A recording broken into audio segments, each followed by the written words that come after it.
Happy Women's History Month, and welcome to Season 3 of Get to Know Women in Energy, where we share the stories, ideas, and achievements of women across the energy industry. In this series, we sit down with trailblazers and industry experts who have and continue to pave the way for women in the energy industry. I'm your host, Ebun Adewole-Dickson. Today, I'm joined by Katie Zimmerman, Director of Decarbonisation at Wood, a global leader in consulting and engineering. Katie is a prominent energy industry leader experienced in engineering and technical solutions for energy transition. Named one of the industry's top 50 women in hydrogen by Hydrogen Economist and a woman who means business by the Houston Business Journal, Katie is an expert in hydrogen and carbon capture, two of the world's fastest growing clean energy solutions.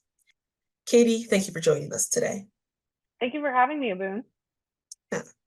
Can you tell us more about what your company does and what your job as Director of Decarbonization of the Americas entails?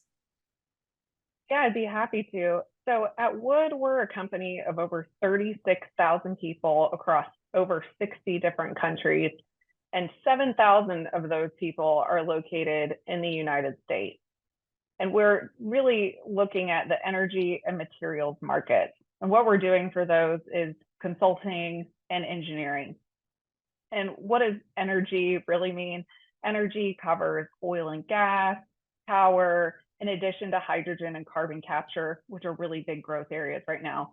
And if you look at materials, materials covers everything from refining, chemicals, life sciences, and minerals processing, which is also really key for the energy transition.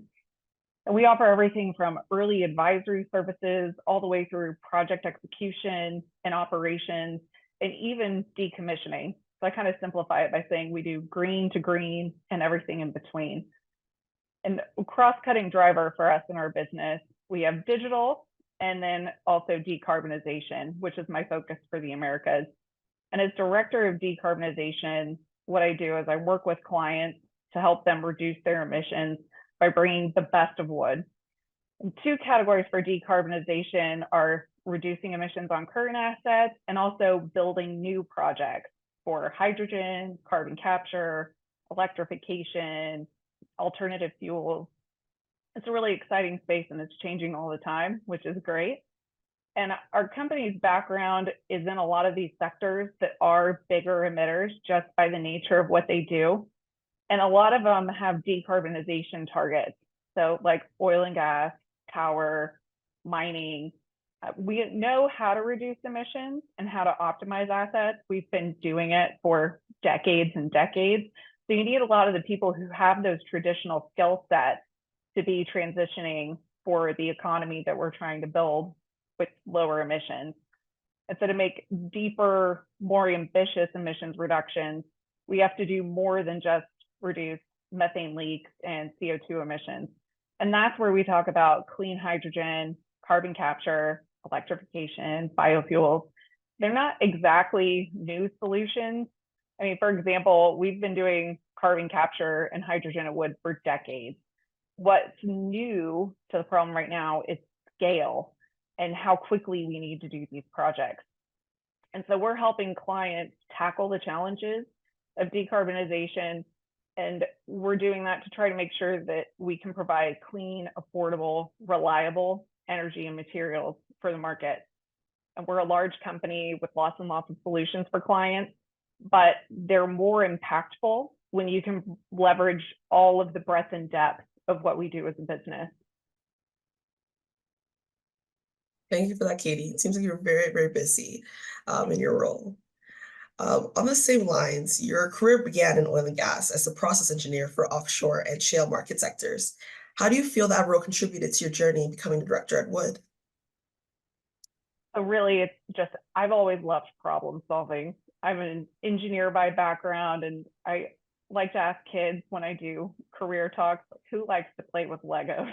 I know I loved playing with Legos as a kid, and that really, for my career, has been what I like to do, is just figure out what do we know, and then how can we solve this problem. So I've been capitalized what I'm good at and pivoting. I played sports a lot growing up as well. I spent many years as a point guard in basketball. And one of my favorite analogies is passing. you don't pass the ball to where the other player was or even where the other player is. You're always looking for where is the other player going to be. And then you pass ahead. So similarly, the industry has changed so much over my career, but I've gotten where I am by realizing the value of what I know now and how I can pass the ball forward. And from offshore, we could already see that we heard about shale when I started. We were doing like the biggest offshore platform in the Gulf of Mexico at the time that the shale revolution was really starting to pick up. And we were starting to think like, well, what's the next step? These projects take so much money and they're so capital intensive. If you really could do shale and it's quicker and it's faster, what's the benefit for that? And offshore, we'd already been looking at design one, build many, and a lot of different concepts for modularization.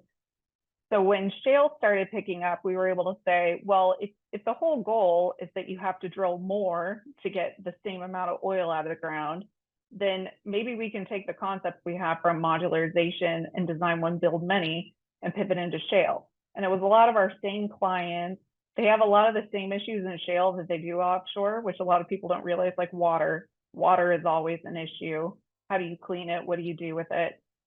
And I moved into shale. It was super exciting. And I went from working for years and years and years on these assets and then not getting to see them built all the time before I got rolled on newer projects, for being on shale projects where you get to see it designed, built, operating. And then operations is calling you and telling you what you should have done better and what you need to fix for the next iteration. And then you cycle, rinse, repeat for shale. And that's really how you start getting career growth. And then once we were in shale, I got into brownfield modifications, because brownfield takes a lot more creativity, I think, and people can argue with me on that. But greenfield is when you're doing, your brand new assets, blank sheet of paper, pretty easy to say what something ideally should look like. When you have brownfield assets, it's something that's been up and running, sometimes for a really long time, sometimes for a couple days, but you're trying to figure out how you can best make the modifications that you need and get it to where it's doing what you intend for it to do, not always what it was originally designed for. It takes a lot of creativity. And then when I got into brownfield, and it's a lot of the modifications we were doing for shale was, okay, the vent system's not working the way we want it to. The emissions are too high. The thief hatch is leaking. The compressors are shutting down. We're flaring too much. A lot of these are actually sustainability issues as well. There's an optimizing production aspect of it. We were also doing electrification all over the place, but everything that you were doing for optimization of the asset also reduced emissions. So we started targeting how do we reduce emissions and optimize the asset for onshore and offshore. And that's what ultimately led me getting into the energy transition space and then decarbonization director at Wood. Well, thank you. It's very interesting to see how your past hobbies, were kind of put into, how you developed your role in Wood and things you wanted to pursue. So thank you a lot for that. And Katie, it's very obvious you're very passionate about reducing emissions and delivering clean hydrogen and carbon capture projects. So what do you believe needs to be done to accelerate the energy transition? So many things, but we need new solutions and technologies to be developed so that we can continue to go up the learning curve and deploy. But in particular, CO2 utilization is really of interest to me. A lot of the projects that we're looking at now for carbon capture, the ultimate goal is we're going to sequester or store the CO2 underground. But what else could we do with it? I think engineers, we always like the elegant circular solutions. If there's something that we could do to use the CO2 at scale, that would be ideal. Right now, everything that I see in utilization tends to not take as much CO2 as my clients need for it to be effective. So you're still having to find pore space somewhere for CO2 injection for the carbon capture project to go off. But although we need new and exciting technologies, we also need to scale and commercialize the technologies that we already have. The US government, in particular, the Department of Energy, is a really good example of that change in mentality. They used to do a lot of scopes that were more around research and development of new technologies. Now they have the Office of Clean Energy Demonstrations, they call it OSED, which is focused on commercialization and deploying. And if you see them talk publicly, they'll even say deploy, deploy, deploy. And they're putting tons of money out there to try to mitigate risks for companies to do some of these projects that previously they'd been put on the shelf because there really wasn't the policy incentive for them to do it. And also the projects take a lot of CapEx, and then no one's really sure what the market's going to look like on the back end. So if you make a premium product that's lower carbon, who's going to pay for it and how much are they willing to pay? And it's a really interesting engineering and economics problem for a lot of these projects, because you're trying to figure out what's that break even, and then how do you get to where you get that first one built so that you can prove what works and what doesn't work and get the lessons learned. But as an industry, especially energy, we tend to be pretty conservative. So being serial number one is going to take a lot to get people comfortable with it. And I really want to start seeing some of these projects go. Direct air capture is a really great example of that.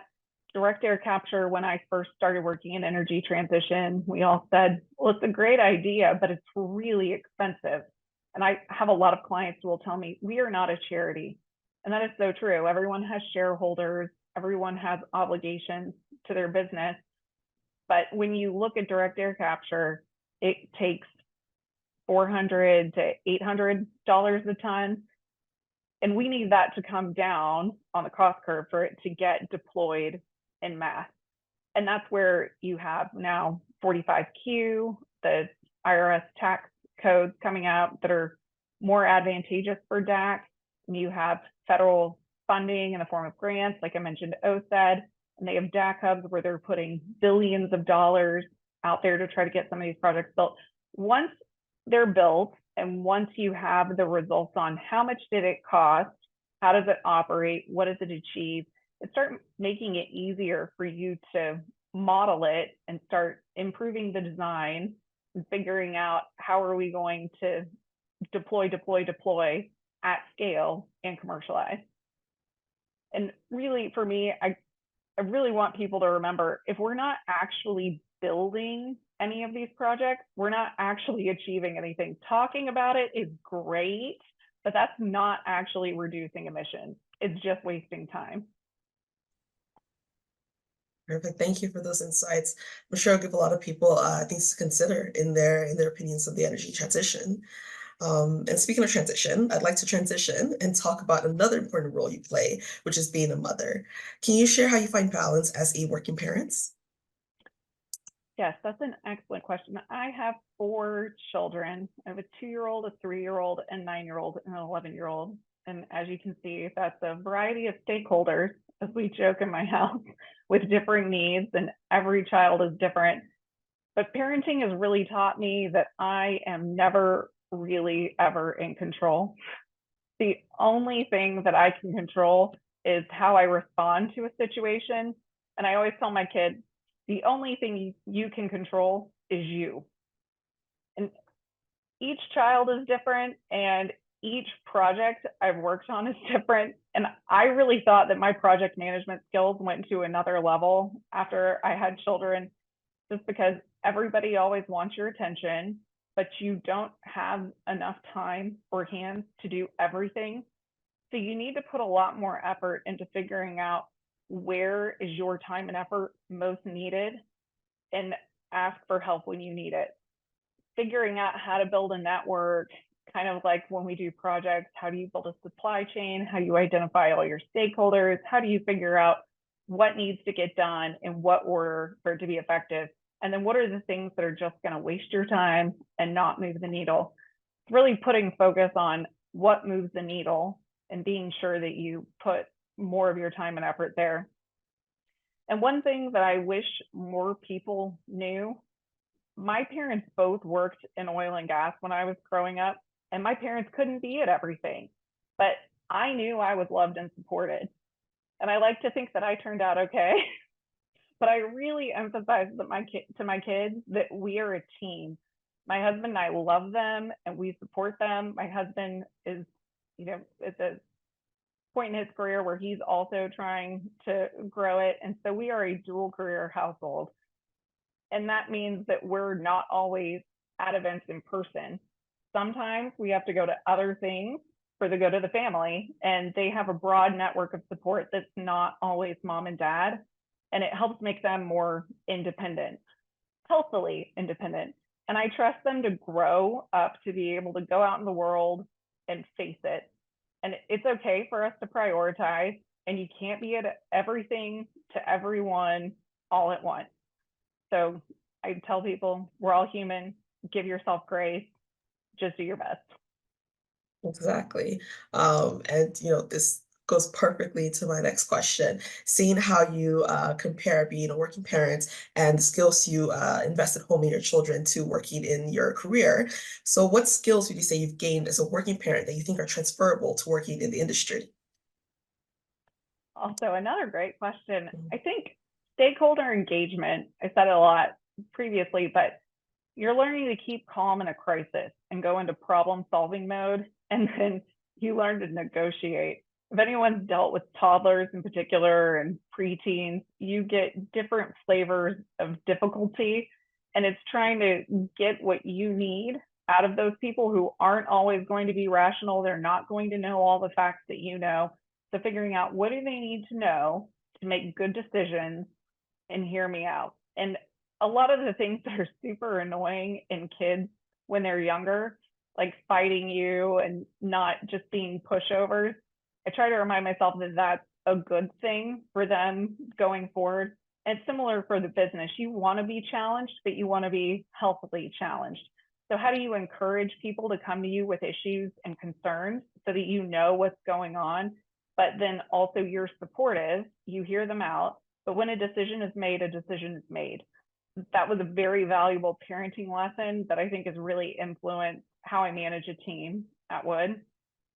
And for project management, you're always looking at critical path when you're a parent, figuring out, well, what time is pickup? So if pickup is 6 p.m., I have to leave work by 5:25. And then if I get there at 6, do I have enough time to make all the sports practices that start at 6:30? Do I have time to get a snack for the littles, as we call the 2 and 3-year-olds, before they get cranky? Critical path is something that we all do every day. And at work, you have to do it to be effective. But parenting has really taken it to the next level for me. I also remember, like, think in middle school, you get one of those lessons where you do the matrix on what's urgent and what's important versus not urgent and not important. I am constantly doing that in my head. There are a lot of things that are very urgent, not necessarily important. And there are lots of things that are super important, but they're not necessarily urgent. So how do you prioritize and make sure that you don't forget the important things? Now we're saying at Wood, like, are you stuck in the whirlwind? Like, are you getting to the point where you can't look at long-term growth because you're so busy putting out fires? It's something we all deal with in different flavors every day, but it's easier to see sometimes when you look at it from a parenting perspective than a work one. And then to ask yourself to reflect on work, like, what's the equivalent of this situation? And then kind of push back into your career and figure out where do you need to be and how do you need to show up. Another thing is schedule flip. Having 4, I've joked about, like, I have to leave my house by 7 a.m. to get my kids to school on time. And that's a perfect example of schedule flip. If one thing goes wrong somewhere in that chain, the impact just compounds. And really managing what is the scope for what do I have to do in the morning and how do I make sure we are out the door. It's really little things in life that when you look at the broader implications for work, you can look at a lot of things that seem really mundane, quite honestly, about, home life. And that's not just parenting, it's all sorts of things, right? But for me, it's been parenting that has really helped. with a lot of my PMA compliant lessons. Well, that's awesome, and they provided such great advice for new parents and those in the working career as well. And you know what they say, toddlers are probably your toughest bosses. So if you can get through that, you can get through anything. And perfect. So thank you so much. And before we go here, I do have one more question for you. This is specifically towards women in the energy industry. What do you think the industry can do to encourage more women to join? I think we need to try to focus more on what are we trying to achieve. The goal of the industry is to provide clean, affordable, secure energy for the future. And energy helps us power cars to drive, ovens to cook, gadgets to clean, laptops and phones to engage with the world around us. And the list just goes on and on and on. We need to contribute to come up with ways to improve how we supply society with the energy we need, and also make sure that that energy is accessible and clean. And we need new ways to approach problems. I think doing things the same way that we've always done it isn't going to get us where we need to go. And bringing new people in who like to be collaborative, who like to think differently, who like to challenge the status quo is exactly what the industry is going to need to meet the demands of society going forward. It's really exciting if you think about it. Is this a problem where at work, we actually pointed out most of the people that I work with are actually women right now for decarb in the Americas. And that's just kind of naturally happened over time because the people that I work with, they're the problem solvers who have done multiple different roles in their careers. They've done technical roles, they've done business development, or like my counterpart who's over Asia Pacific, she started at more the management consulting firm with an accounting background, but she likes to solve problems too. And so we all like to come together, solve problems, figure out what do we know and how can we use that in a new way to do something really significant. And it's a really fun, exciting area to work in. And sometimes when we think of oil and gas, everyone thinks of traditional projects where there's the design, you've been given, here's your scope, execute it, don't ask questions.